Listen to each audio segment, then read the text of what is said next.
What's up, YouTubers? It's your boy Red Crimson 102. This is my afterthoughts on the Steam Deck.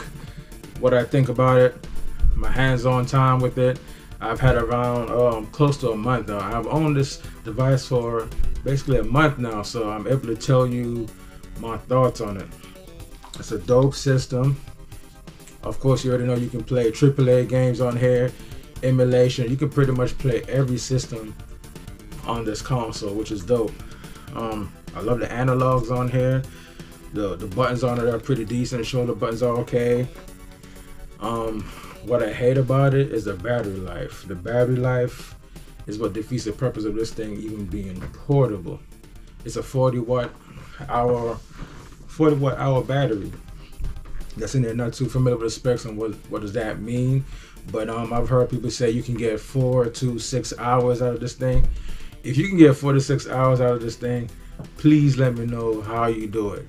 I want to know your settings, because if you run AAA games on here, it'll drain it fast, like at least like an hour and a half battery time, which is pretty poor for a portable device. Now, with the Nintendo Switch OLED and even with the V2 model, the battery life on this thing trumps the Steam Deck. And I see why Nintendo actually went with the ARM processor, but you know, Nintendo's are the masters of consoles and handheld anyway. If anyone knows how to extend the battery life on a handheld console, it'll be Nintendo. But anyway, we're talking about the deck right now. The battery life on this thing sucks. 40 watt hour battery, charges pretty quick, which is a very, very good thing. Downloading games on here, of course, will drain the battery faster, especially if you're playing and you know you're going to be downloading games while you're playing it. And I believe I think it downloads in the background. At first I thought it wasn't downloading in the background, but I guess it does. But it's slower if you're playing a game while downloading at the same time, if it even downloads at that. Yeah, so I think Valve could have done a better job with a battery life on this thing, because it defeats the purpose of it being a handheld. And if I got to stay next to a wall socket and play this thing while charging, I might as well just play my console. That's how I feel about it. But yeah, it's dope. As far as emulation goes, I haven't tried emulation yet. I've seen videos on YouTube, and of course it's a portable PC, so I already know it can play all the old systems at 60 FPS and whatnot with no problem, no issues. You can emulate the Nintendo Switch I've seen, but I haven't got around to doing that, and I already have a Switch, so I don't see the point of doing that. I'm not gonna buy a $650 system just to play Nintendo Switch games when I already have a Nintendo Switch. I mean, that's kind of ridiculous. I mean, it's stupid. It's cool. It hasn't stopped me from playing my Switch yet. It would make logical sense if you have a Nintendo Switch and a Steam Deck to get, you know, going forward, all the games on the Steam Deck, because of course Steam Deck is a more powerful, games that look better and run better. And that's my thing that I really like about the system the best, is that you can play every game in 60 FPS, at least I think so.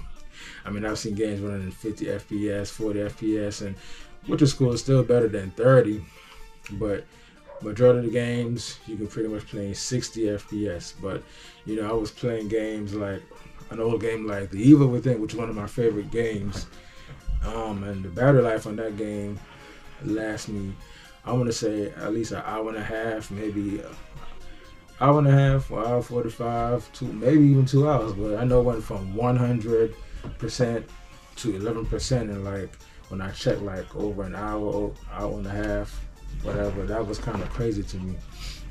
I would even say 3.5 is good. 3.5 is the minimum, but anywhere above 3.5 is great, but 3.5 minimum.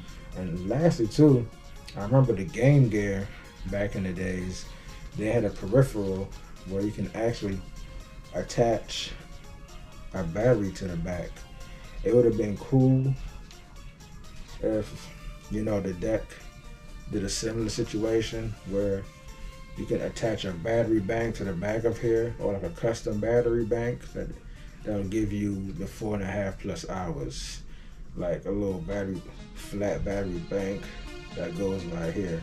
Or even installing the system. That would have been dope if they did that out of the Game Gear, like an external small sleek battery you can just attach to the back on the pause. Boom. That would have been a great idea, because when I saw the design of the system, how it is, how it's flat right here, is a perfect spot to put a battery there. So anyway, at the end of the day, guys, that's my thoughts, my initial thoughts about the Steam Deck. Dope system, and that's it. I mean, so whoever's on the fence about getting the system, I hope this video, excuse me guys, whoever's on the fence about the Steam Deck, I hope this video really helps. I really don't think it's Nintendo Switch killer.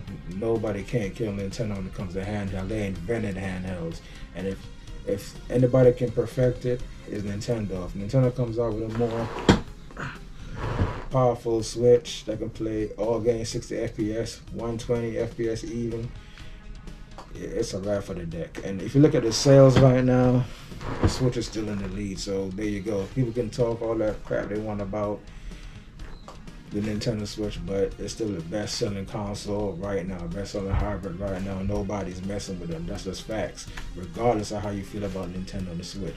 But anyway, guys, that's my thoughts about the Steam Deck. If you're new to my channel, like and subscribe. Peace out.